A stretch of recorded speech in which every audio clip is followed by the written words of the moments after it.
Today is day 3 of the Mini-Trainings, all about turning your passions into profits. So I just want to say thanks again for joining me in this on this journey of talking all about the core values of successful businesses and what I know is so important to me in my life and in my business, and also what's really important in the brands and the businesses that I invest in and find value in. So today, as I mentioned yesterday, we are going to be talking about honesty today, and I'm so fired up to talk to you about honesty because I have lots of examples and ways that I could share with you what dishonesty looks like and how easy it is to make the mistake of not necessarily being dishonest, but maybe not sharing the whole truth, and kind of maybe manipulating a little bit, and what it looks like to just truly be honest and vulnerable. So first, I want to share a story. When I had my first miscarriage, I was shocked and didn't even know that it was as common as it was. And so that was my first experience with it. Like, oh my gosh, how did this happen? I actually didn't really even know what was going on. My husband knew, but I didn't know what they were really saying. Like, I was like, wait, so what? The baby's dead? I don't get it, Like, I truly did not know what a miscarriage was. So that's great to know that that's how far we've come in the past. Well, that was like 4 years ago? That's how far we've come. So 4 years ago, that it wasn't even talked about that much then. And today I feel like miscarriage is such a more open topic to talk about. So that's really exciting. Because I really felt alone and confused and just had no idea what to do, what to say, what was right, what wasn't right. And so that brings me to honesty. So in this experience, I was obviously grieving. I was confused. I felt alone.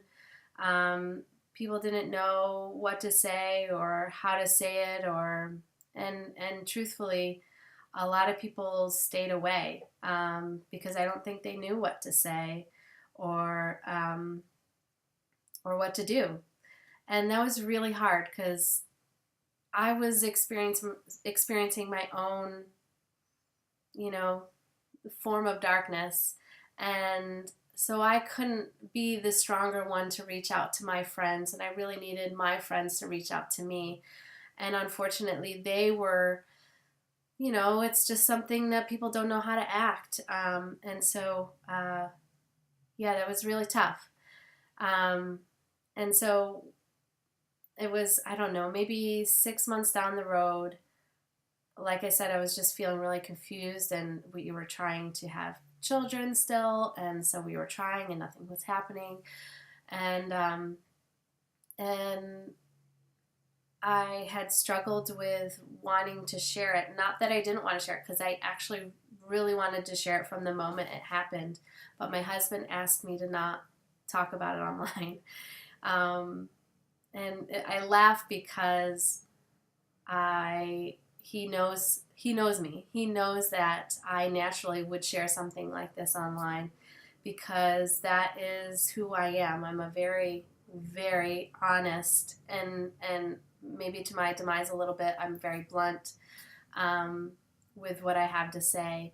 And so he asked me to not say something, and it was actually hurting me to not say anything, because when you're honest, when you share your story, all of it, the ugly parts, the beautiful parts, the whole story, you can liberate yourself from that pain when you share your story. And so, yes, you can share your story and maybe not think about it in honesty, but for me, that is how I think about sharing your story, is about being honest, not just with others, but with yourself. Like, what really happened? How are you actually feeling? And what did that look like? And, share that story. So for me, about 6 months later after the miscarriage, I finally shared it. I got my husband's permission, and I had a friend, post on Facebook one of those like, 10 things you don't know about me, something like that. And I felt like it was my moment. It was my moment to finally share what had happened. And so I think I tucked it in at like number 3, so it wasn't like the first thing that I said, but it also wasn't like way down at the bottom when people get bored and they stop reading all the way to 10. So I put it at like number 3, I think. And yeah, and I, out in the public, out to Facebook, I shared that I had a miscarriage. And what happened was incredible. I received, I don't even know how many messages, private messages, from people I hadn't talked to since high school, people that I, maybe had taught at one point, or, just people that I haven't been in touch with in years, sharing how they experienced a miscarriage too, or their wife had experienced a miscarriage, or they knew someone that had experienced a miscarriage. There were so many people that just felt liberated that they had someone else to talk to about it.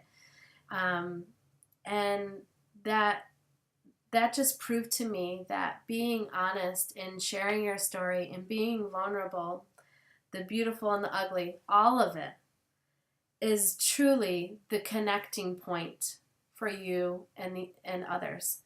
So if you're wondering how you can grow your following, how you can get more clients, how you can have a business that is, thriving and supportive, and that you have this community that loves you and misses you when you're gone, it's when you're honest and that you share your whole story, that's how community is built.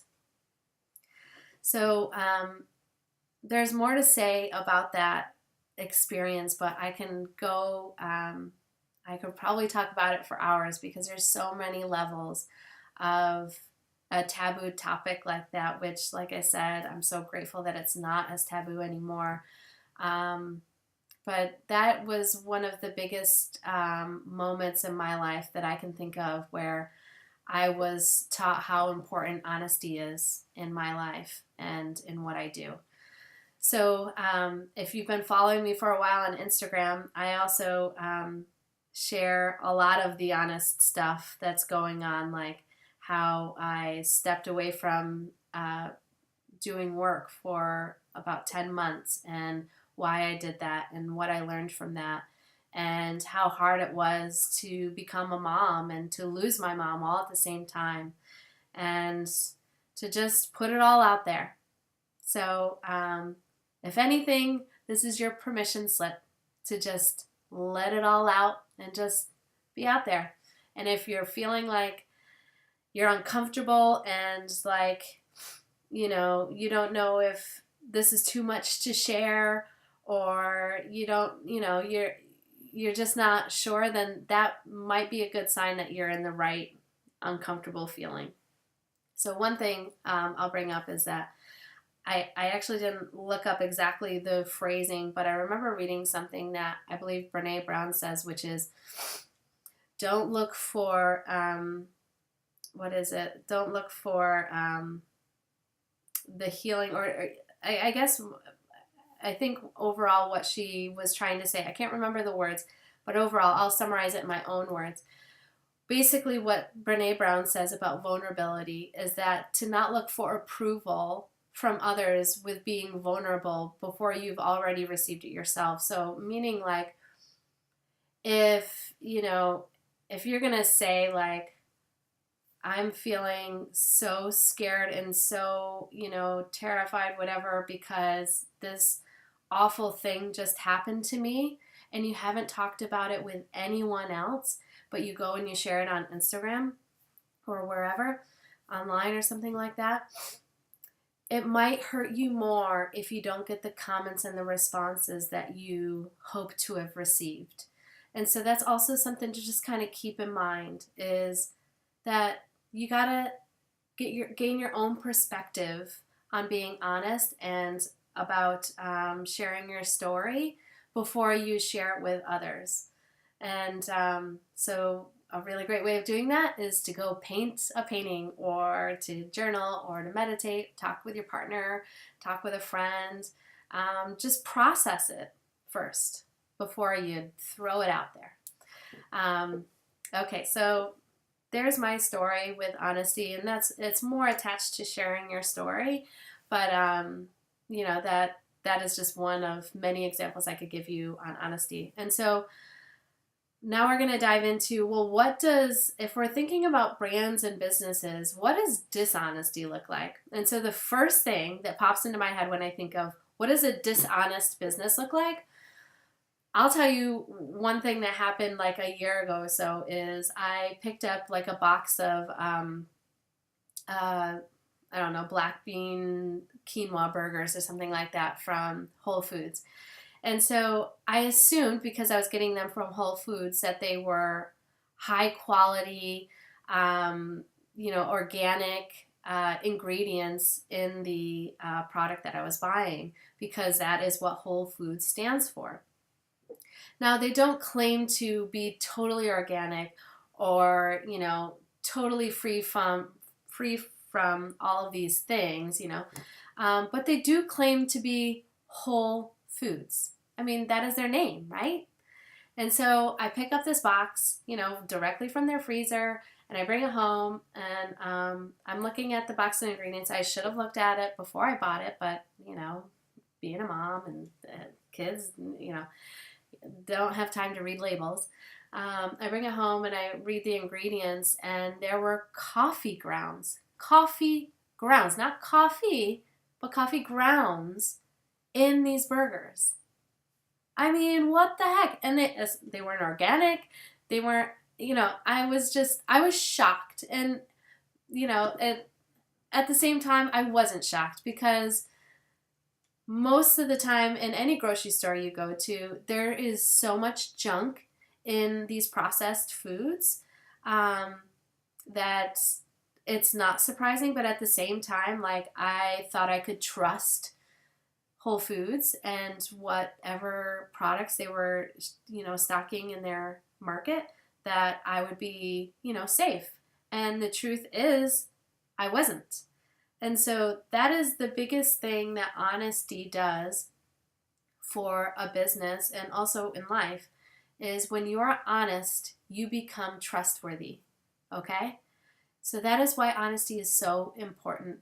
When you share the whole truth, the good, the bad, the ugly, the beautiful, all of it, you become someone who people love and trust, and who want to support you no matter what. Like, think about honest companies now. So think about like Tom's Shoes. Now, I don't know anything bad about that company, and I've even read his book. And if one of you guys is out there right now thinking about like, oh, there's something bad about them that I can't wait to burst Meredith's bubble about, then I'm almost attempted to tell you not to let me know, because I love that company so much. So I hope there isn't anything bad about that company out there. So what Tom's Shoes does is they are so honest about the reason why they do what they do, and they're honest about what materials they use. They're honest about everything that comes their way. And I follow, this might sound silly, but I also follow the founder, Blake. I don't know how to say his last name, actually. I follow his wife as well. And both of what those two do is so beautiful and so honest. I just love that company. And if I'm being totally honest, I actually wish that there was a shoe that they made out there that didn't have such slippery bottoms. So as a mom, and it being wet outside, carrying a baby, those, the first shoe that they ever made, the most common one, it has like almost like a felt bottom to it, and it's slippery. And I bought a pair from them and I wore them, and I had to return them because I was just concerned that I was going to slip and fall when it was raining out. And so I do wish that they did that, and actually I should reach out to them and let them know that. But I just love that company, and I love what they're doing, and I love their honesty. I love that Blake, the founder, was talking about how he took a year off to support his wife and their newborn child, and how maybe it's where he lived that they allowed that, or maybe it's just that he wished that other companies and countries did that. And what an amazing difference that would be in the parenting culture and in supporting the mom if the partner could stay home with a paid leave as well. I mean, could you imagine the kind of impact that would have? I mean, that would change the world. So that's what a dishonest company looks like, and what an honest company looks like. Oh, and back to dishonesty with Whole Foods. Don't get me wrong, I still shop there. And when we have a little extra time, we actually go to Sprouts, which I think is, I actually can't remember who they're originally. Maybe it's by Trader Joe's. I can't remember. But another thing with Whole Foods that maybe if you guys shop at Whole Foods you've seen recently is that they have sales for Prime members. And this is where I also just really want to be like, come on, Whole Foods. I loved you for a little while, but what are you doing? So they have these sales where they're for only Prime members, but they don't say that. What they say, so if this is the price tag right here, there's a huge thing of apples right here. Here's the price tag. It says $1.99 per pound, and right up in this, right here in the corner, it's about this big, no joke, this big. It'll have Amazon Prime right here, the logo, that's it, and that's it. So what I've learned is that when the sales price right here, it has a little price, has the Amazon Prime logo, that means only Amazon Prime members receive that discount. So imagine if, like me, I'm going through there with kids and just trying to, figure things out that, what, Amazon Prime, when did this happen?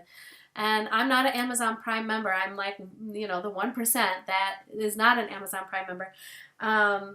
And so I go in there, I buy apples, whatever, and then I get to the register. They ask me if I'm a Prime member. I say no. And then all of these things that I thought were on sale weren't on sale for me. So what the heck? Like, if you're going to have a sale for Amazon Prime members, have two price tags. One that has always been there, the Whole Foods price, and then over here that says Prime members get this discount. So not only are you being honest, but you're also encouraging people to join as Prime members because you would save this much money. Like CVS does it really well, where their price tag will say, $6.99 for a bag of diapers. And then at the bottom, it'll say, if you have your CVS Advantage card, it would be $4.99 or whatever. That's how you do it. Being honest, not trying to trick people, not trying to manipulate people. You just be honest. And so I'm done with my rant now with Whole Foods. Things have changed since Amazon has taken over, which is unfortunate. But again, I still shop there. If only Sprouts was a little closer, I would go there instead. So that is my spiel on honesty, and I want to leave you with something to do for yourself and for your business to get a little clear and honest about things. So I know there's a few of you out there that have taken the Write About Your Art workshop that Kaylin and I taught about a year ago. And so I know a few of you out there are watching this, so you'll like doing this exercise underneath a different lens. And so this exercise is called chapters. And what you're going to do is you're going to take 5, maybe 10, but let's just start with 5 chapters of your life. So imagine your life is a book and you have chapters in the book. And, think about other books that you've read. When you're reading a chapter, usually something significant has happened, or the reason why a new chapter begins is because a new pivot has happened, right?